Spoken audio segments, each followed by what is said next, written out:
membahas topik pada pagi hari ini sudah hadir 3 narasumber di Cafe Bincang Pagi. Saya perkenalkan satu persatu. Dari sebelah kiri saya adalah Mbak Eni Sri Hartati, ekonom Indef Institute for Development of Economics and Finance. Selamat pagi, Mbak Eni. Dan yang kedua adalah Adi S. Lukman, Ketua Umum GAPMI, Gabungan Pengusaha Makanan dan Minuman. Selamat pagi. Selamat pagi. Pak Adi, terima kasih sudah hadir. Dan yang ketiga adalah Wijayanto Samirin, Staf Khusus Wakil Presiden Bidang Ekonomi. Selamat pagi. Pagi. Pak Samirin, kita ketemu lagi di sini. Sebelumnya kita bahas impor, kali ini kita bahas soal paket kebijakan ekonomi jilid 2. Sebelum kami memulai perbincangan ini, pemirsa, kami akan putarkan dulu paket pengantar berikut ini. Pemerintah telah mengumumkan paket ekonomi September 2 untuk menghadapi kelesuan ekonomi. Dibandingkan paket September 1, paket kedua yang diumumkan pada Selasa kemarin ini lebih ringkas dan difokuskan untuk mendukung iklim investasi, yaitu berupa pemangkasan izin investasi dan insentif pajak bagi para eksportir. Menteri Koordinator Bidang Perekonomian Darmin Nasution mengatakan kebijakan ini dibuat untuk menarik investasi luar negeri, yang kedepannya juga diharapkan dapat menghentikan gelombang pemutusan hubungan kerja yang terjadi belakangan ini. Sementara itu, Kepala Badan Koordinasi Penanaman Modal atau BKPM, Franky Sibarani menambahkan, deregulasi meliputi penyederhanaan dan pemangkasan izin investasi. Dengan paket deregulasi ini, pengusaha cukup memiliki badan usaha, NPWP, dan izin prinsip untuk memulai bisnisnya di kawasan industri. Izin diberikan kepada perusahaan padat karya yang menyerap banyak tenaga kerja. Dengan izin 3 jam, si investor itu bisa langsung melakukan pemilihan lokasi di kawasan industri, dan kemudian langsung juga mulai merencanakan untuk membangun atau melakukan starting operasi, konstruksi, ya. Dan investasi yang ditetapkan untuk saat ini adalah paling sedikit 100 miliar atau memperkerjakan 1.000 tenaga kerja Indonesia. Sebelum pemerintah mengumumkan kebijakan ekonomi jilid 2, Presiden Joko Widodo sempat bertemu dengan pengurus Asosiasi Pengusaha Indonesia atau APindo. Dalam pertemuan ini, APindo berharap pemerintah mengubah aturan yang membuat biaya ekonomi tinggi, mengubah kebijakan di bidang ketenaga kerjaan yang lebih kondusif bagi iklim usaha, penetapan upah minimum yang realistis, serta meningkatkan daya beli masyarakat dengan pengendalian laju inflasi. Kalau kita bisa perbaiki iklim investasi meningkat 2% atau 5% itu dengan mudah sebenarnya karena ada relokasi dari China. Dan ini sudah sepakat dengan pemerintah, kita akan all out untuk itu. Jadi saya kira di samping masalah itu juga adalah kepastian hukum, artinya tindakan-tindakan anarki tentu harus ditindak. Dan juga konsistensi yang dikatakan oleh Pak Haryadi tadi, agar supaya kebijakan yang sudah diambil jangan berubah-ubah karena ini yang membuat kehilangan confidence. Meski mengapresiasi langkah pemerintah, pengamat ekonomi dari Indef, Eni Sri Hartati justru menilai kebijakan pemerintah yang menitik beratkan pada upaya memudahkan perizinan ini lebih cocok dipakai untuk menyambut investasi baru dan belum konkret untuk menghentikan laju pemutusan hubungan kerja. Dengan kondisi perekonomian saat ini, PHK menjadi konsekuensi lain yang tidak terelakkan. Data dari Kementerian Tenaga Kerjaan mencatat hingga September 2015 sekitar 43.000 pekerja di berbagai sektor industri telah di-PHK. Sementara Badan Penyelenggara Jaminan Sosial atau BPJS Ketenagakerjaan menyebut, lebih dari 724.000 pegawai mencairkan dana jaminan hari tua sepanjang Januari hingga September 2015.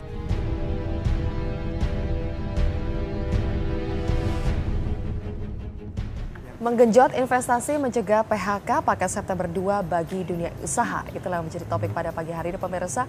Karena pembahasannya dari dunia usaha, saya ingin langsung ini ke Pak Adi dari GAPMI. Pak Adi, kalau Presiden mengharapkan paket kebijakan ekonomi jilid 2 ini bisa nendang bagi dunia usaha. Menurut pengusaha ini sudah nendang belum? Saya kira belum, karena kita yang butuhkan saat ini, jangka pendek sekali ini adalah emergency rescue, penyelamatan karena daya beli yang sangat menurun, ekonomi terjadi penyusutan atau shrinking ekonomi ini jadi beban kita. Sehingga semua dunia sektor, baik itu makanan minuman ataupun sektor lainnya, tiba-tiba permintaan itu menyusut drastis sekali. Nah, ini yang kita harus berikan. Kalau yang kemarin paket kedua itu lebih banyak ke investasi. Investasi itu kita akan rasakan jangka menengah panjang. Itu bagus sudah menjadi positif insentif bagi investor. Namun demikian dampaknya bukan sekarang, dampaknya nanti ke depan gitu. Nah, itu yang harus kita. Jadi istilahnya obat yang dituliskan hari ini tidak bisa diminum hari ini juga. Iya, benar. Jadi harus itu. Mbak Eni gimana melihatnya, Mbak Eni? Iya, betul. Ini kan pelaku langsung ya, mestinya pemerintah benar-benar mengajak dan mendengar apa sih yang dibutuhkan oleh para dunia usaha. Apa sih persoalan yang paling krusial yang dihadapi oleh dunia usaha. Semua paket yang kemarin disampaikan tuh semuanya nggak ada yang jelek, bagus semua.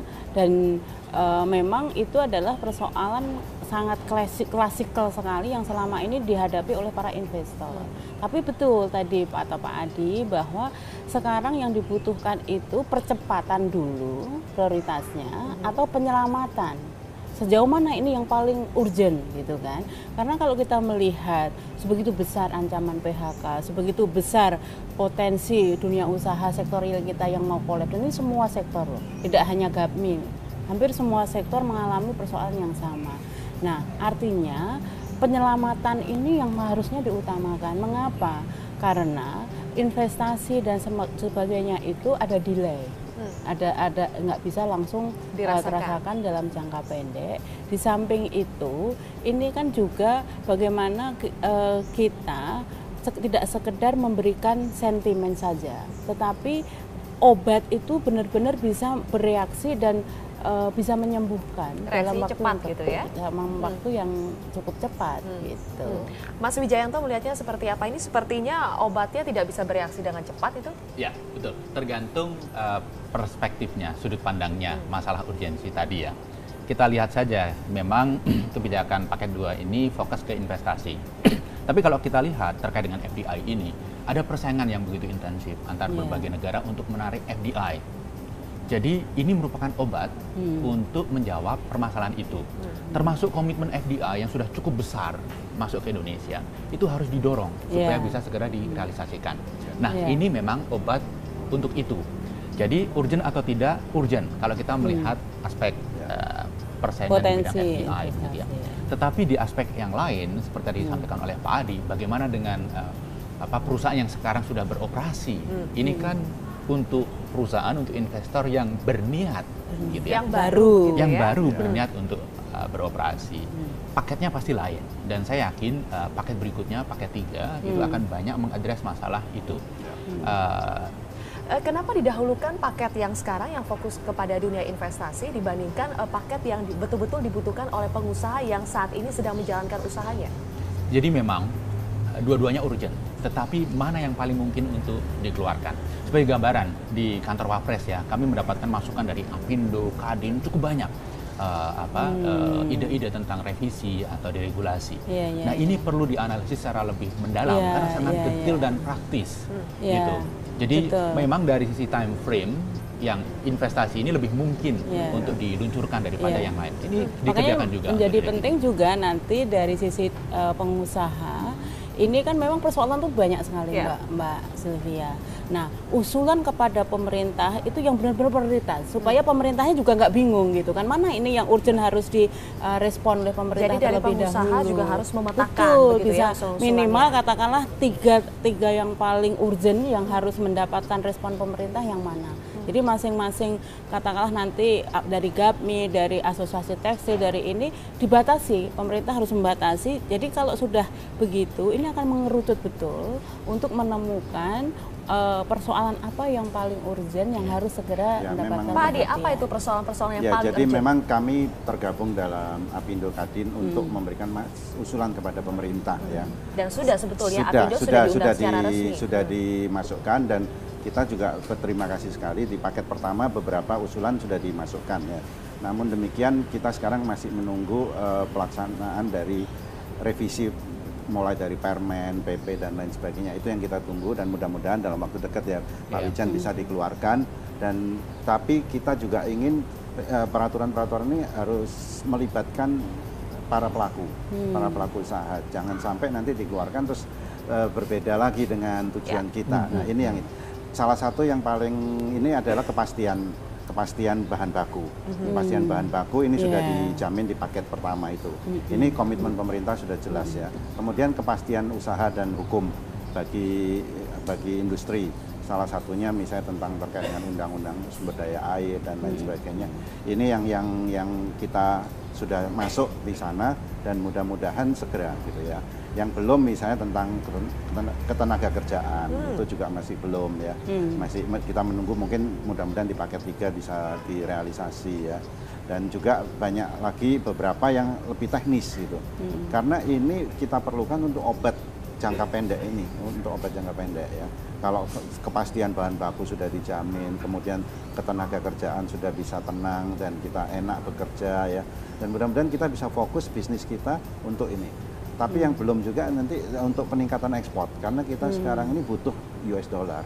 Mau tidak mau ini kita harus akui, kita butuh US dollar untuk meredam rupiah yang terdepresiasi terus. Nah, insentif ekspor ini harus diberikan gitu ya. Dan baik itu kredit ekspor, kemudian pengembali restitusi PPN yang instan gitu ya. Misalnya kalau kita sudah langsung ekspor, kita menyampaikan PEB, langsung itu restitusi PPN-nya harus segera gitu. Dari itu kan ini untuk menambah modal kerja di dalam negeri untuk ini. Kalau kemarin kan bunga deposito dikurangi pajaknya. Nah, kita juga melihat bahwa hasil DHE itu belum tentu semua bisa kita depositokan, karena itu kan kebutuhan kita untuk dana hasil ekspor ya. Baik, gitu. Pak Adi, nanti di segmen berikutnya kita akan bahas lebih jauh, karena tadi Anda sudah menyinggung soal ketenaga kerjaan dan kita lihat ada fakta di depan mata bahwa sudah banyak sekali pemutusan hubungan kerja PHK yang terjadi. Apakah paket kebijakan jilid 2 ini mampu meredam atau memang kita harus menunggu lagi paket-paket berikutnya? Kami akan ulas pemirsa usai jeda berikut.